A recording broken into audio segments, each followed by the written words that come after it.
सुल्तानपुर जिले के कादीपुर विधानसभा के विधायक राजेश गौतम की पत्नी के ऊपर हुए हमले पर क्या कहा तथा आने वाली विधानसभा चुनाव पर हमारे संवाददाता सौरभ पांडे से एक खास बातचीत में क्या कुछ कहा, सुनिए।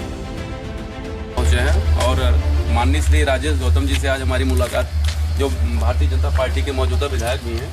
तो परसों की घटना आपकी पत्नी के साथ हुआ, किसी ने तमंचा सटा दिया था और जो कि मौजूदा ब्लॉक प्रमुख भी हैं। तो कोई यह विपक्षी पार्टियों का षड्यंत्र या आपका पर्सनल कुछ बेमनस ऐसा तो कुछ नहीं है? देखिए, हम लोग इस पार्टी के हैं, भारतीय जनता पार्टी कार्यकर्ता हैं। भारतीय जनता पार्टी की राजनीति विकास की राजनीति करती है, सबका साथ सबका विश्वास। और 2017 के बाद जब प्रचंड बहुमत के साथ हमारी सरकार बनी भारतीय जनता पार्टी की, यशस्वी मुख्यमंत्री आदरणीय योगी आदित्यनाथ जी के नेतृत्व में सब तरफ विकास ही हुआ है। चाहे वो किसान हो, चाहे मजदूर हो, चाहे हमारा वंचित दलित भाई हो, सब जगह हो रहा है। और आप ये भी देख रहे होंगे कि हम लोग जिस तरीके से 5 साल हमारा बीत गया, तथाकथित माफिया गुंडे सब आज प्रदेश छोड़ करके चले गए, नहीं तो जेल के अंदर है।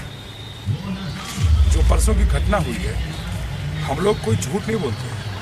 और ये झुंझलाहट है समाजवादी पार्टी के जो तथाकथित जो लोग कार्यकर्ता हैं, जो अपने आप को समझते हैं। ये एक फ्रस्ट्रेशन है और झुंझलाहट इस बात का है कि हम लोग क्योंकि पूर्ण बहुमत की सरकार भारतीय जनता पार्टी 350 के पार की बनने जा रही है। और उसी में अगर और ये सुरक्षित सीट है और सुरक्षित ब्लॉक प्रमुख वाला सीट है। हम अगर प्रचार करने जा रहे हैं और प्रचार करने के बाद कोई व्यक्ति चलाता है, उसके बाद हमारे मुख्यमंत्री जी के बारे में, प्रधानमंत्री के बारे में, और उसका ये है कि झुंझलाहट कि चलो यहाँ प्रचार नहीं करेंगे, हम लोग की सरकार आ जाएगी, उसके बाद फिर असंसदीय भाषा का प्रयोग करना शुरू कर दिया। तो हमारे पत्नी प्रमुख जो है कान में, और भारतीय जनता पार्टी की महिला मोर्चा के जिला उपाध्यक्ष भी हैं, तो उन्होंने हमारे मुख्यमंत्री जी, प्रधानमंत्री को कुछ अशोभनीय भाषा को, तो उन्होंने भाई आप ऐसा है लोकतंत्र का भाषा मत करो।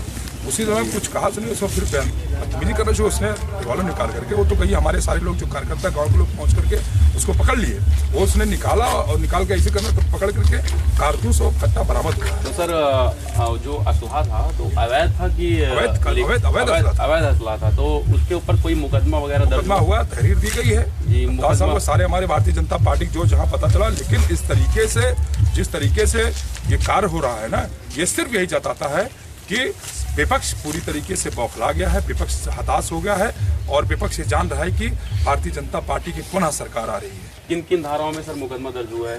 अब हम तो क्योंकि चुनाव प्रचार कई तरीके से लिए, आप वहाँ पता कर लीजिए, लेकिन जितने लोगों का है, ये जितनी निंदा इसकी की जाए, और खासकर समाजवादी पार्टी के जो नेता, राष्ट्रीय अध्यक्ष, तो उसको आप कैसे मैनेज करेंगे?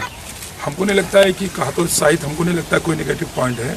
हमको लगता है कि जो वही लोग जो आज गठबंधन करके विपक्ष के लोग किसी तरह सत्ता हासिल करना चाहते हैं, और किसी तरह, क्योंकि आपने देखा होगा इससे पहले समाजवादी पार्टी की सरकार रही, उसके बाद उससे पहले बहुजन समाजवादी पार्टी की सरकार रही, जिन्होंने जात पात के नाम पर पूरे प्रदेश को किस तरीके से खंड खंड कर दिया था। आज किसी भी क्षेत्र में चले, चाहे बिजली का क्षेत्र हो, चाहे शिक्षा का क्षेत्र हो, चाहे शासन प्रशासन का जो भी क्षेत्र, आप देख लीजिए, चाहे हमारा नौजवान हो, एक भी जो भी नौकरियां हमारी सरकार में लगी हैं, एक भी कोई व्यक्ति नहीं कह सकता है कि वहाँ 1 रुपये कोई चला हो। इससे पहले समाजवादी पार्टी की सरकार में वहीं लखनऊ से चिट बन करके चला तथा कभी जात विशेष के लोगों को भर्तियां हो जाया करती थी और करोड़ों रुपए लिया जाता था नौकरी के नाम पर। वहीं मैनपुर सैफे के लोग वहाँ भर्ती कर लिए जाते थे और इतने परसेंट में जिस तरीके से धांधली थी।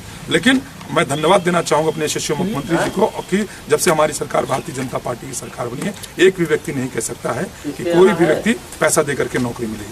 पिछली बार आप 41% वोटों से जीते थे, तो अब की बार आप, इस बार हम लोग 80 में हैं, 80 में हम हैं, 20 में